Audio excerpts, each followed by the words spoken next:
Bom dia, hoje é dia 4 de janeiro e vamos para o nosso devocional da manhã. Mas antes, vamos começar com a nossa oração.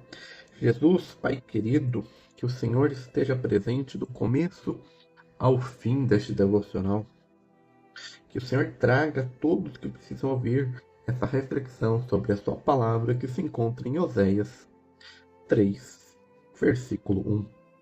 Espírito Santo, se for necessário, que o Senhor coloque em minha boca qualquer palavra para este devocional.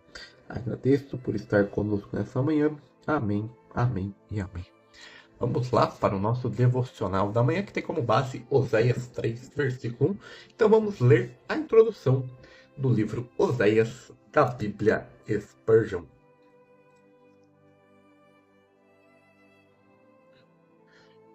Autor e época da escrita. Oséias significa salvar, salvação. É o primeiro dos chamados profetas menores. Esses 12 profetas estão incluídos em um único livro da Bíblia hebraica, que são chamados os 12.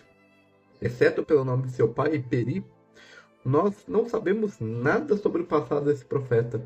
Os reinados dos reis Uzias, Jotão, Acaz, Ezequias de Judá e de Jeroboão II de Israel duraram cerca de 793 a 697 a.C., que representa cerca de 100 anos. Dessa forma, os cientistas especulam que Oséias tenha servido entre 25 e 70 anos.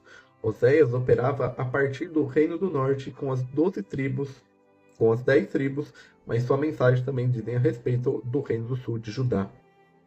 Como temos a conclusão que o serviço de Oséias chegou ao fim com o extermínio do Reino do Norte em 722-721, fato que ele mesmo havia predito. Esse tempo de serviço provavelmente durou entre 30 e 50 anos. Assim, Oséias deve ter sido contemporâneo de Isaías, Miqueias e Amós. Segundo o chamado de Jeová, Oséias se casou com Gomer, filha de Diblaim, uma prostituta. Gomer concebeu 2 filhos chamados Jezreel e Loami, e uma filha chamada Lohuame.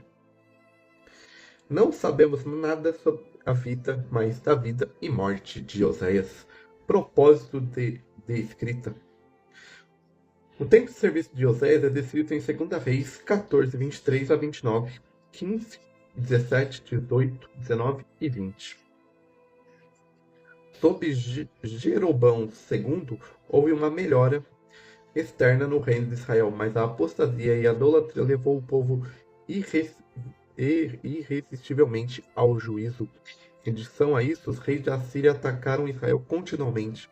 Através das amargas experiências com Gomer, sua esposa infiel, Oséias teve por vontade de Jeová que passar simbolicamente por tudo que Israel fez a Deus com sua idolatria. Oséias 1, 2, 3. A apostasia de Israel era sua prostituição espiritual. Os nomes de filho de Oséias expressam um juízo sobre Jezreel, a cidade do rei. Gel é a rejeição do povo. Lohuama, que não teve misericórdia, e Loami, que não é o meu povo. Assim, o fim das passagens do capítulo 1, 2, 3 anunciam a misericórdia de Jeová para o povo dividido de Deus. A mensagem de Oséias pode ser resumida para essas palavras: Jeová ama seu povo apesar de sua apostasia. A segunda parte do livro contém longas lamentações de Oséias. Através dela, Oséias expressa uma angústia profunda em relação à condição de Israel, ao mesmo tempo que ela apresenta os caminhos futuros de Deus para seu povo. Capítulo 14 fecha com um chamado ao arrependimento real, e sua conduta só acontecerá nos fins dos tempos. Peculiaridades. O casamento de Oséias com uma prostituta. A grande parte dos expositores do passado e do presente tem dificuldade com a ideia que Deus Santo teria dado uma ordem a um servo para casar com uma mulher que vivia em pecado. Muitos judeus consideravam que esse relato não é um fato, mas uma representação simbólica, e muitos cientistas modernos concordam com essa opinião. Outros querem ver uma revelação de Jeová a Oséias, na qual a atitude de Israel com o seu povo é expressa em uma parábola somente. Mas não é necessário interpretar o texto dessa forma. Outra possibilidade seria que a palavra prostituta ou mulher de prostituições indica uma previsão do que Gomer faria após o casamento. Por outro lado, a forma que essa informação é colocada também pode significar que Gomer já tinha uma vida imoral antes de se casar. Isso seria bem compreensível dado ao declínio que o povo vivia na época. Há outro exemplo no Antigo Testamento da relação de um israelita com uma prostituta. Salmão gerou Boaz de Raabe, a prostituta. Referência de Oséias no Novo Testamento. O Senhor Jesus refere a Oséias 3 vezes no Evangelho. Mateus 9, 13, 12, 7, Oséias 6, 6 e Lucas 23, 30, que se refere a Oséias 10, 8. O apóstolo Paulo se refere a Oséias duas vezes.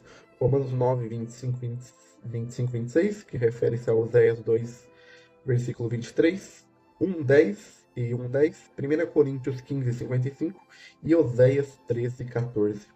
O apóstolo Paulo menciona Oséias uma vez, 1 Pedro 2, versículo 9 e 10, que se refere a Oséias 2, 23 e Oséias 1, 10. Além disso, o Evangelho de Mateus, em seu livro 2,15, relaciona Oséias 11, 1 a Cristo. Panorama do conteúdo, deixa eu ler sobre o capítulo 3. O passado, presente e futuro de Israel. Se você entregar sua alma a qualquer coisa terrena, seja a riqueza, ou as honras, ou aos prazeres deste mundo, você pode muito bem caçar a miragem do deserto, ou tentar coletar as brumas da manhã, ou para acumular para você as nuvens do céu, pois todas essas coisas estão passando. E essa é a introdução da Bíblia Spurgeon do livro de Oséias. Agora vamos ler o nosso devocional da manhã. O Senhor ama. Oséias 3, versículo 1. Cristão, olhe para trás, para toda a sua experiência e pense na forma como como o Senhor, seu Deus, o guiou pelo deserto e como ele alimentou e vestiu todos os dias, como ele suporta o seu mau comportamento, como ele tolera todos os seus murmúrios e anseia pelas panelas de carne no Egito, como ele tem aberto a rocha para suprir e alimentá-lo com o maná que vem do céu. Pense em sua graça, que é suficiente em todos os seus problemas, com o seu sangue tem sido perdão para todos os seus pecados, com a sua vara, seu cajado o consolam. Quando assim você olhar para trás para o amor do seu Senhor, então permita que a fé examine o seu amor no futuro, pois lembra-se que a aliança de sangue de Cristo contém mais em si do que o passado. Aquele que amou e perdoou nunca deixará de amar e perdoar. Ele é o Alfa e também será o Ômega. Ele é o primeiro e será o último. Portanto, lembre-se de quando passar pelo vale das sombras da morte. Não precisa temer mais algum, pois ele está com você. Quando você enfrentar as águas frias do Jordão, não precisa temer, pois a morte não separará do seu amor. E quando chegar os mistérios da eternidade, você não precisará tremer, porque estou bem certo de que nem a morte, nem a vida, nem os anjos, nem os principados, nem as coisas do presente, nem do porvir, nem os poderes, nem a altura, nem a profundidade, nem qualquer outra criatura pode nos separar do amor de Deus que está em Cristo Jesus, nosso Senhor. Sendo assim, a alma do seu amor não está renovada? Isso não a faz amar Jesus? Um voo pelas planícies ilimitadas do éter do amor não inflama o seu coração e complete ao deleitar no Senhor seu Deus?